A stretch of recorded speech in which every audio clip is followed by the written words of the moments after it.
ओम नमो भगवते वासुदेवाय। प्रस्तुत है श्रीमद् भगवद गीता का 11वां अध्याय विराट रूप, श्लोक संख्या 26 और 27। इसमें हम दोनों श्लोक लिए हैं क्योंकि दोनों श्लोक का अर्थ एक साथ है। क्योंकि पहले श्लोक का जो क्रियापद होता है उसकी समाप्ति अगले श्लोक में है, एक दो लाइन उसमें है, तो इसलिए हमने पूरे को एक साथ ले लिया है।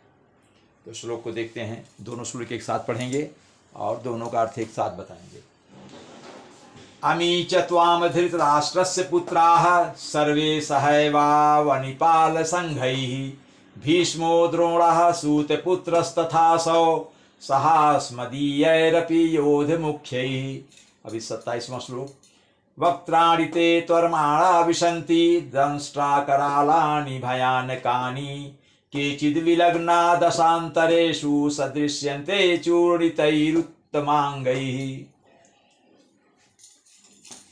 इसका अर्थ है कि अर्जुन कह रहे हैं भगवान के विश्व रूप को, उनका विराट रूप देखा तो उसमें जो देखा वो बता रहे हैं। और अर्जुन बताते हैं कि हे भगवान, धृतराष्ट्र के सारे पुत्र जो अपने राजाओं के साथ वहाँ इकट्ठे हुए हैं, धृतराष्ट्र के सारे पुत्र और उनके साथ इकट्ठे हुए जो और राजा हैं, उनके सहायक हैं, उनकी तरफ से जो लड़ रहे हैं, उनके पक्ष के साथ हैं। और भीष्म पितामह हैं, द्रोणाचार्य हैं, कर्ण हैं, ये सब जो, और साथ ही हमारे जो प्रमुख हैं, ये तो उनके पक्ष के हो गए।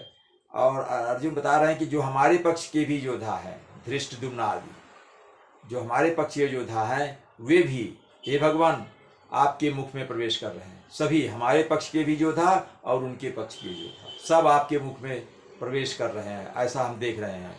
उनमें से कुछ के तो सिर को आपने अपने विकराल दांतों के बीच में रख करके, ऊपर और नीचे के दांतों के बीच में रखकर उन्हें आप चूर्ण चूर्ण कर रहे हैं, ऐसा मुझे दिखाई दे रहा है। उनको आप दांत से चबा डाल रहे हैं, उनको चर्वित कर रहे हैं, उनको चूरा चूरा बना दे रहे हैं, उनका चूर्ण चूर्ण उनको कर दे रहे हैं, ऐसा मैं देख रहा हूँ। बड़ा ही भयानक दृश्य भगवान, बहुत ही भयानक दृश्य है।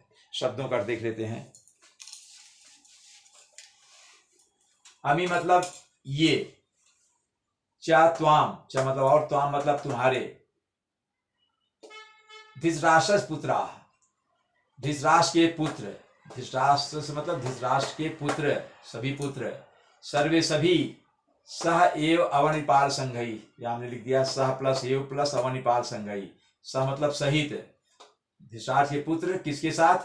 निश्चित रूप से अवनिपाल। अवनिपाल मतलब, अवन मतलब होता है पृथ्वी, पृथ्वी, अवनिपाल मतलब पृथ्वी, पृथ्वी के संग, पृथ्वी के राजा। अवनिपाल मतलब पृथ्वी के राजा, पृथ्वी के राजाओं का समूह, संघई मतलब समूह। भीष्मा, भीष्म पितामह, द्रोणाचार्य, सूत पुत्र तथा सौ, सूत पुत्र प्लस तथा प्लस असौ, 3 शब्द है। यहाँ जगह नीचे अगर हम लिखते तो मोबाइल में दिखेगा नहीं, बहुत नीचे वाला नहीं आता, इसलिए हम इसको ओरली बता दे रहे हैं। सूत पुत्र प्लस तथा प्लस असौ, संधि विच्छेद है। सूत पुत्र मतलब सूत का पुत्र, कौन? कर्ण। तथा मतलब और, यानी भीष्म पितामह, द्रोणाचार्य और कर्ण। असौ मतलब ये सब। सह अस्म अदीयई, और इनके साथ ही, इसमें शब्द हैं सह प्लस अस्मदीयई अपि। सह मतलब साथ, अस्मदीय मतलब हमारे, हमारे तरफ के जो हैं। कौन हमारे तरफ के भी? योद्ध मुख्यई, मुख्य योद्धा। योद्ध मतलब योद्धा, मुख्य मतलब मुख्य। हमारी तरफ के भी जो मुख्य योद्धा हैं उनके सहित। वक्त्राणि ते, ते मतलब आपके, ते आया कृष्ण के लिए, तुम्हारे।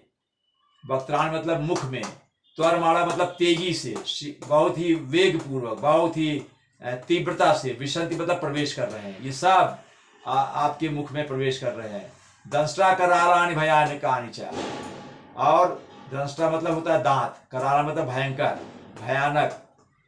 कराला मतलब भयंकर, भयानक मतलब भयंकर, डरावने भी। कराल मतलब बहुत ही विकराल, यहाँ कराल मतलब बहुत ही विकराल और बहुत ही भयानक। दांतों के बीच में, दशाम यहाँ फिर आया है, आपके दांत बहुत ही भयानक और विकराल हैं। और केचिद मतलब केचिद विलग्ना, 2 शब्द हैं, संधि विच्छेद करना, केचिद प्लस विलग्ना, केचित मतलब कुछ तो, विलग्ना मतलब रह करके। कहाँ? दशांतरेषु। दशांतरेषु में दो शब्द है, 10 प्लस अंतरेषु। दशन मतलब दशांतरेषु, दशांतरेषु मतलब दशान अंतरेषु का मतलब हुआ दांतों के बीच में कुछ तो रह करके। संदृश्यन्ते दिखाई पड़ रहे हैं। चूर्णितैः उत्तमांगैः, चूर्णितैः प्लस उत्तम प्लस अंगैः। चूर्णित मतलब चूर्ण किए जा रहे हैं, चूरा चूरा हो रहा है। उत्तम मतलब ऊपर का अंग, अंगई मतलब अंग, ऊपर का अंग मतलब सिर। उत्तम अंगई मतलब यहाँ ऊपर का अंग, शरीर का ऊपर अंग जो होता है सिर होता है। उनके सिर को आप दांतों के बीच में दबा करके दांतों से उन्हें चूर्ण चूर्ण कर रहे हैं, ये इसका अर्थ है। तो बड़ा ही भयानक दृश्य बताया अर्जुन ने कि भगवान ने कैसा अपना रूप बना लिया, विराट रूप उनका, विश्व रूप कितना भयावना था, ये बताया। ओम नमो भगवते वासुदेवाय।